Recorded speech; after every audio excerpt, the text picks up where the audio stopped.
Good morning, everybody. It is Thursday, April 23rd, and you guys know what time it is. Let's get into the prices of these cryptocurrencies.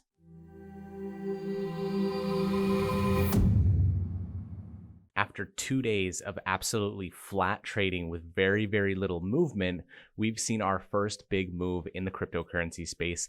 Let's jump right into Bitcoin, which is at $7,124.07, up 3.7% in the last 24 hours. Ethereum up a whopping 6.5% at $182.83. Dash up even higher at 6.8% at $81.06.